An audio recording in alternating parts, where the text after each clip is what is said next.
Good evening, Cobras. It's your boy Kieran. It's a tag video. We haven't done these in a while, have we? This is the Bar and Bookcase tag over from the Bar and Bookcase Jalen, who is an absolute delight. And I want to do this. I've not even read the questions. I watched his when it came out. It's been about a week since, so I haven't remembered. But I've been waiting for the right moment, and I think I've got the right moment here. Obviously, he has a beer from an independent beer company over in Arizona. So, poof, your boy done it. We got Tiny Rebel Double 99, a chocolate flake soft serve Imperial Stout. That sounds horrendous. Oh, it's going to be oh so wonderful. It's 9.9%, so this is going to be, oh gosh, that's fizzy. This is going to be a experience for all of us. Okay,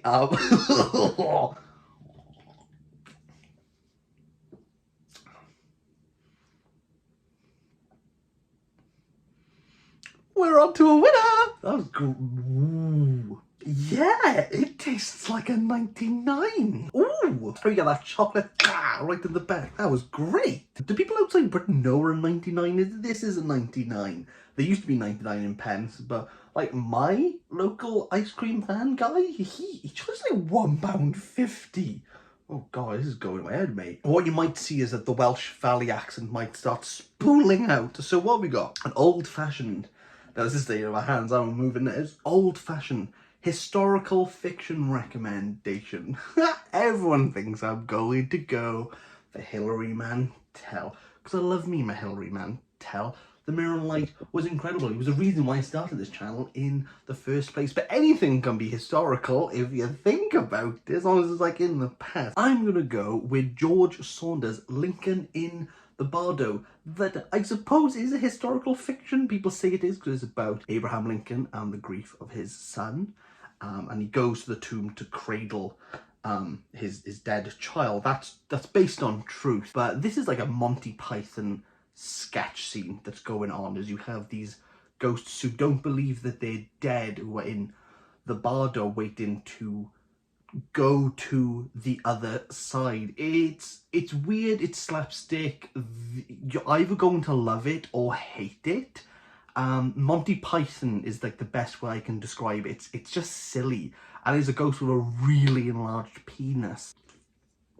Sells itself. Sidecar, a book with a strong supporting character. Now, annoyingly, and I only know this because I'm reading the prompts on his video, and I can see he's put the Goldfinch, because Boris in the Goldfinch is fantastic. Who is a really good supporting character? Come on, Bea, help me out.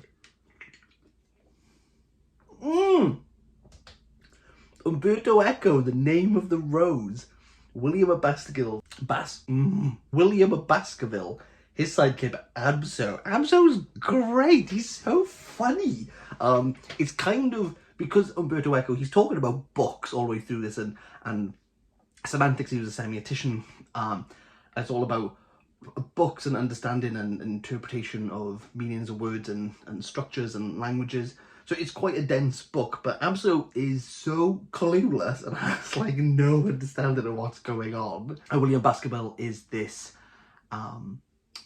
Sherlock Holmes character, so he's very like, can't you see, like, Abso, you silly little fool. And yeah, he, like, you need a character like Abso who's so like removed from it all that he doesn't really have like any understanding. So as a reader, you really relate to him. He carries the book. It's that could be a historical fiction recommendation. It's set in the 12th century in a monastery, which doesn't scream, wow, I really want to read this. And at times it is daunting, and Eco has said that in the first 100 pages you're meant to struggle. Like, he wanted that, what's the word I'm looking for? Like, removed from it all. Like, he wants that. But like afterwards, when the story kicks in, which is about monks dying, and on each day one monk dies in a certain way, which is meant to be the Book of Revelations unfurling, but is it the Book of Revelations semiotics? Yeah, God. That's a book and a half. Manhattan, a book set in New York. I feel most people are going to say A Little Life. Feel most people might say Underworld by Don DeLillo. I don't know if that's set in New York, but I'm going to go with City on Fire. I just know it's set in New York. That's all you get from me. Oh, isn't the cover nice? Ooh, what a lovely cover. It's over 1,000 pages long, and I've bought it 3 times, and I get rid of it because I don't have time for that. But it's set in New York. I think I've answered the question. Bloody Mary, a book that scared you and messed you up. A book that scared me and messed me. Oh yeah. Yeah, no, I read this recently for my club, which is George Bataille's Story of the Eye. Eggs are going places that you can't imagine. Like, yeah, that end scene in the church. That's a book I won't forget. Do you like in Clockwork Orange, where the guys like this and they're showing the things of him, the images? I just got like eggs. Story of the Eye. Espresso Martini, a book that kept you reading into the night. Now, luckily for me, I can say any book because I stay awake till 2 a.m. because I have absolutely no desire to sleep. I mean, I have all the desire to sleep. I'm constantly knackered, but I never do. I make bad decisions. One that kept me reading was Moshfegh's Rest and Relaxation, and it kept me reading because it was so boring. God, what a boring novel. Oh, it's so boring. I get nothing happens. I think you really teeter on the line of being like, wow, this is a great novel where nothing happens, and being like, this is a novel where nothing happens. Moshfegh for me just like didn't even like, I didn't care. I got to the end and it was like, hey, let me cram a 9/11 reference at you, and I was like, I don't need this. I mean, I'm interested in reading her other works because I just don't think. I mean, some of it I liked, but it just didn't hit the mark for me. But that looks like a word that is made up. Sazerac, a book that left you disorientated. Blood and Guts in High School by Kathy Acker. What was going on there? There was pictures of intimate parts. There were pictures of non-intimate parts. There was Arabic on some. I had no idea what was going on. Kathy Acker was just pushing that envelope at me, being like, take the message. And I was like, I don't know, what's going on here? I need to revisit it. I read it when I was 21. I just didn't get it. I really, I think I know what the point was, but I just didn't. I took it for a beach read. I took it on holiday, thinking like, oh, I'll just relax with Blood and Guts in High School. And it was a decision I regretted. Yeah, in Marrakesh, in Elfna. Just me trying to read Kathy Acker. I mean, if you've ever been to Elfna, it's quite a cathartic experience, just being like pulled from left, right and centre. And so many people know Welsh over there. I've never had so many chidas and diolch thrown at me. But like, yeah, and it wasn't, I wasn't in not the right place, not the right time, not the right like mindset for Kathy Acker. I couldn't tell you what happened in there. That is definitely one book that has defeated me. There's not many that have defeated me. The other one, if you were to talk about complete disorientation, would be Thomas Pynchon's Gravity's Rainbow, of which I read for a week. I read 10 pages a day, and I say I read 10 pages a day. I read the same 10 pages every day at least 3 times, and still could not make sense of what was even going on. I remember just walking into a charity shop and just putting the book down and just went, please just take this from me, and just walking out. I was like, I can't even grasp what was going on, but people love it. People are like, oh, it's great, like it's worth it, don't worry about it. Like, no idea what was going on with that one. You could have 2 for 1 with a Sazerac, because apparently that's a thing. Long Island Iced Tea, a book that is doing too much. Bonus point if it works anyway. I really need to do a review on this because I absolutely love House of Leaves. I love the House of Leaves, and it's doing so much. It's quite incredible, like how much he's put into this labyrinthine book about labyrinthine images, and just like makes it work. I actually did an essay on it about rhizomic structures and like the futility of that with postmodern literature, which yeah, it was a great essay to write. Maybe I should do that. It does work, but you gotta put so much effort into it to kind of understand what's going on. One thing I don't like about House of Leaves is that it's marketed as a horror book, and it's not even scary. It's about a house that is 3/4 of an inch bigger on the inside than it is the outside. It is a corridor. It's complete blackness, darkness, and you enter it, and there's just nothing. And it's about a man called Johnny Truant, who is a truant. He breaks into this blind guy Zampano's house and finds this this essay, this like academic essay on this film called the Navidson record. And the Navidson record doesn't exist, and Zampano, being blind, has obviously created it. And obviously there's a discussion there about blindness and this room that is like eternally dark, and what does that mean? There's a lot going on there. It's quite Oedipal, quite Homeric in that respect. There's a lot of like Greek mythology going on.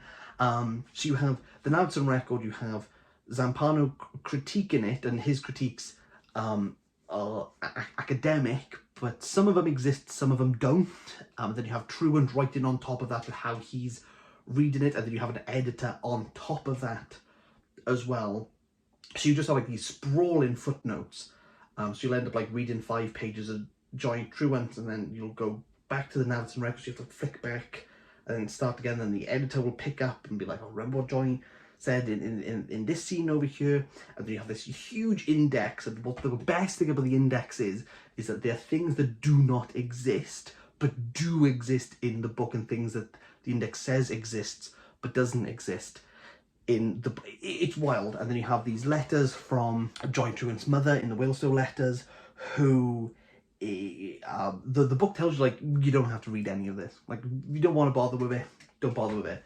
So much. But like the fact it's marketed as like a horror novel winds me up. There's nothing scary. There's nothing scary about the House of Leaves. And if the House of Leaves does scare you, don't watch Grand Designs. Negroni, a book with a love triangle. It's one of Kira's most beloved books, and am I slurring? It's one of my favourite books, and everyone who's read it's gone, meh, it's okay.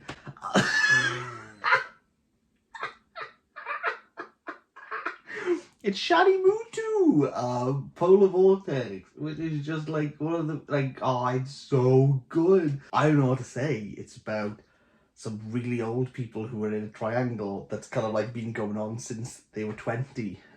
It's in some way, shape or form, and talk about like their love triangle, but how it kind of like revolves around sexuality, about like straightness and queerness, and where does that all fit into it, and culture, and how these triangles are all kind of what's the word, like synchronous. They're all perpetuating something. Yeah, everyone's read it and gone meh. And I'll die on the hill. Butu Polar Vortex is one of the best books I've ever read. Bay Breeze. Is he making these up? They definitely don't have these in Wales. You're most likely going to get a picture of woo. Bay Breeze, a book with a light, chill heartwarming vibes. I don't read many heartwarming vibes. I mean, do you know what? Where is it? It should be here. I'm currently reading it at the moment. You know what? This is going to sound so backwards, but I've loved this book. It's kind of doing the opposite of what you'd think. It's Alexander Solzhenitsyn's Cancer Ward. I'm currently reading it at the moment. I got about 100 pages left to go. It doesn't... one of his characters mentions that when you talk about the dark, you shouldn't just talk about the dark things. And Cancer Ward, even though it is about people dying of cancer, well, like, it's all about like love and like what does life like really mean. Like, there actually hasn't been, there's been like a few instances of like where someone is told they have terminal cancer, but they don't really understand what's being said to them because they use in Latin. And there's bits where in Soviet Russia it was just easier to kind of like to doctor the figures by saying, oh, not to say that they were curing anyone, but like no one was dying of cancer. They would just let these people like just go, be like, oh, you discharged, like go. But they knew they were going to die.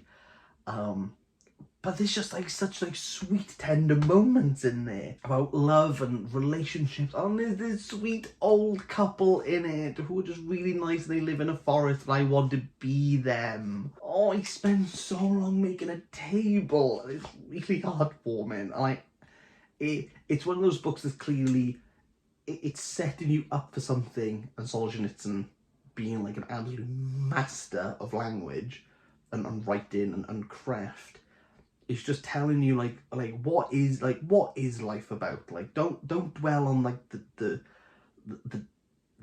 dark moment, don't dwell on the sadness. Like think about like what do you have, like what opportunities there, like who have you met that's like really been like a light. Oh, so good. I'm gonna go with that one. I bet some people have actually given like proper answers to these, and there's me going, a book with a light, chill, heartwarming vibe. Oh yeah, it's a book about people with terminal ill cancer. That's, yeah, great, Kieran. Dark and Stormy. I think that used to be my nickname back in school. It was Ginger Boobs. A book that is dark, thrilling, and menacing. Bonus points if the settings match. Let's go for Wuthering Heights by Emily Bronte, just so I can say how awful of a book it is. And it's boring. And Heathcliff isn't even that angry. Actually, can we just go back a bit? Book set in New York. Jayla mentioned the Goldfinch. I'm not letting it go. It's not the best on a tart book. The Little Friend is. Not set in New York. It's dark, thrilling, and menacing. Oh no! A book with a strong supporting character. Healy from The Little Friend. Oh, Abso. Get out, mate. Don't. Name of the Rose. Stop it. No. Healy, Little Friend. Oh, he's so good. He's so funny. Best on Tart novel. After me in the comment. Dark thriller medicine. Wuthering Heights, yeah. He's not that angry, and he throws applesauce at someone to make a point. And then I don't know, book this dark thriller and medicine. I don't know. I mean, Cancer Ward probably fits that bill more. Dark. I'll go for that one. I'll go for The Infernal Desire Machines of Dr. Hoffman. You know what? I'm not even going to talk about it. I'm going to link BookTube with Simons. I baited him to read it, and his video review is with him just being like, what have I read? Why have I read it? I'll just link that down below. They'll talk about that one. And then Martini, a classic recommendation. Well, how like classic are we gonna go? We're gonna go like proper classic? I mean, Oedipus is good. I've always liked Oedipus.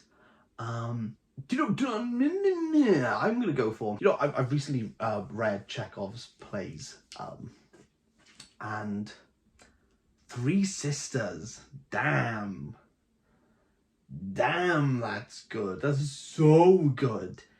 It's I can see why Chekhov is just like still loved, and like absolutely deserves, like in regards to like the three sisters and like where they sit in society and how society's changing and the roles they have, like are they going to be modern, are they going to be traditional, all of that, and also like the role of like history and generations, like where do people stand? Do you hark on to the tradition? Do you hark on to the like the conservative aspect, or do you move more liberal? Do you try to like uproot yourself from a foundation given to you? Like, it's stellar. And also as well, like a classic that's like really, I think, like kick to the curb, Juna Barnes and Lightwood. Juna Barnes, whoo,